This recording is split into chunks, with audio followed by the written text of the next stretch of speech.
Anak ng tao'y dumating upang sarili ihain, lingkod manunubos natin.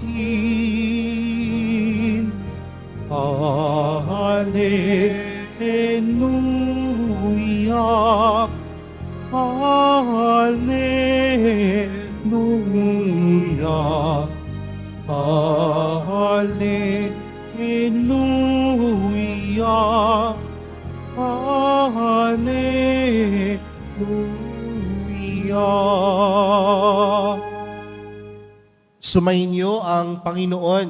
At sumaiyo rin. Ang mabuting balita ng Panginoon ayon kay San Lucas. Papuri sa iyo, Panginoon.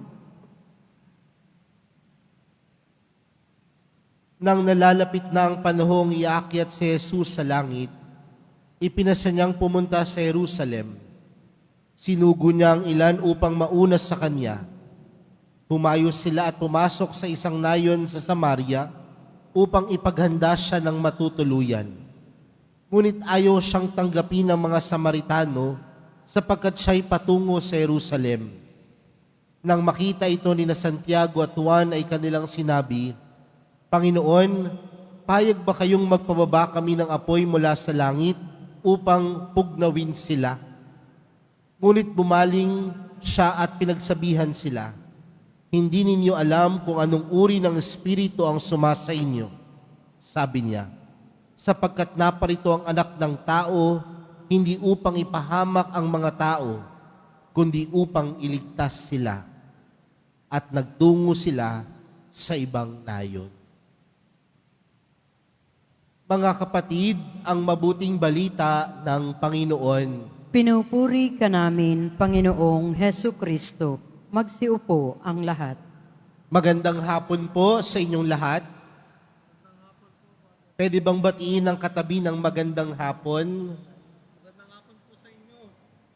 Mga kapatid, kapag tayo po ay dumadalo ng misa, madalas na ipinapaalala po sa atin mga kapatid na ang banal na Eukaristiya ang pinakamataas na uri ng panalangin. Dahil sa banal na Eukaristiya, nasasaksihan at inaalala natin ang tinatawag nating Misteryo Pascual. At ano po yung tinatawag nating Misteryo Pascual? Ang pagkapakasakit, pagkamatay at muling pagkabuhay ng Panginoon. His passion, death, and resurrection. Kaya nga alam natin sa buhay ng Panginoon, kasama dito na sa kanyang buhay dito sa lupa, yung kanyang pagkapakasakit, yung kanyang pagkamatay sa krus, at yung kanyang muling pagkabuhay. Kaya sa ating ebanghelyong napakinggan po natin mula sa ebanghelyo ni San Lucas na si Jesus ay patungo sa Jerusalem. At nung mga panahon na iyon, ang mga taong pumupunta sa Jerusalem ay ang mga taong nag-aalay sa templo. At ano po ang inaalay nila sa templo? Kanilang regalo para sa Diyos. Kasama po diyan ang dugo ng tupa, the blood of the Lamb. Pero si Jesus ay tutungo sa Jerusalem, hindi lamang upang mag-alay ng regalo sa templo. Si Jesus ay hindi lamang pupunta sa Jerusalem upang mag-alay ng dugo ng tupa. Bagkus si Jesus ay patungo sa Jerusalem dahil ang iaalay niya ay ang kanyang sariling katawan at sariling dugo. Kaya nung sila ay patungo sa Jerusalem, dumaan sila sa isang nayon o bayan ng Samaria. At pinauna niya yung kanyang mga alagad upang maipaghanda siya ng matutuluyan. Pero sa kasamaang palad, hindi sila tinanggap.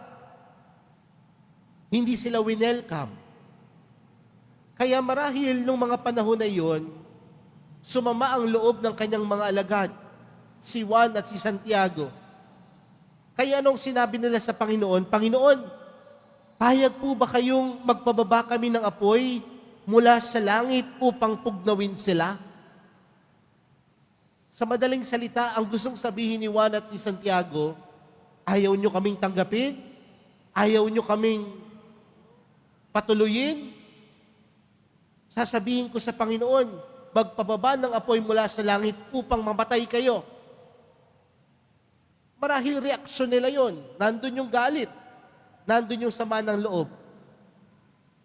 Di ba minsan ganyan din naman tayo?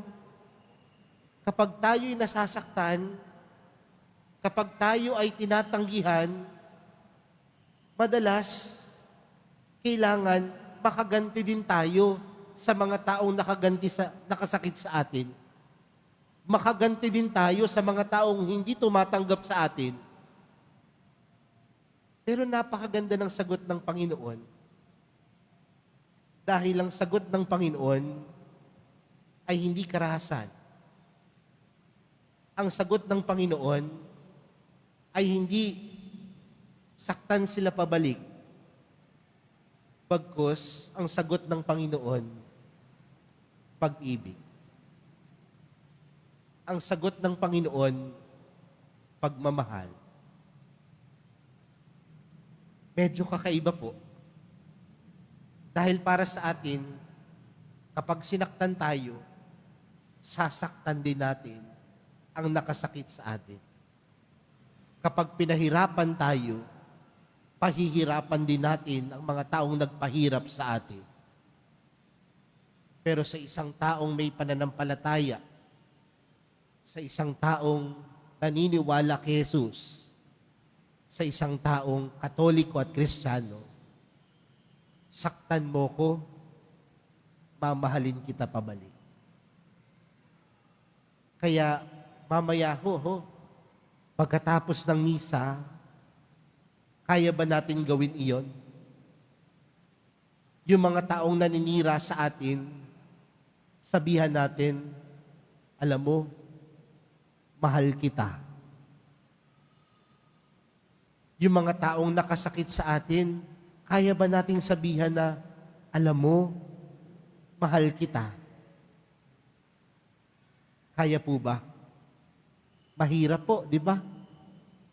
Pero ang isang taong sumusunod sa Panginoon, ang nakaranas ng sakit, ng pagtanggi, ng hirap, hindi nagsusukli ng kaharasan, kundi nagsusukli ng pag-ibig at pagmamahal.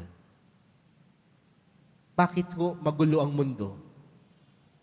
Dahil ang bawat isa gustong makaganti. Bakit may gera? Dahil ang bawat isa gustong magiganti sa isa't isa. Paano matitigil ang lahat ng bagay na ito? Kung mamumutawi sa puso ang pag-ibig. At yan ho ang pinakita sa atin ni Jesus. Maraming pagkakataon nasaktan natin siya sa ating mga pagkukulang at pagkakasala. Pero hindi gumaganti ang Panginoon sa sakit. Hindi gumaganti ang Panginoon na tayo ay pahirapan.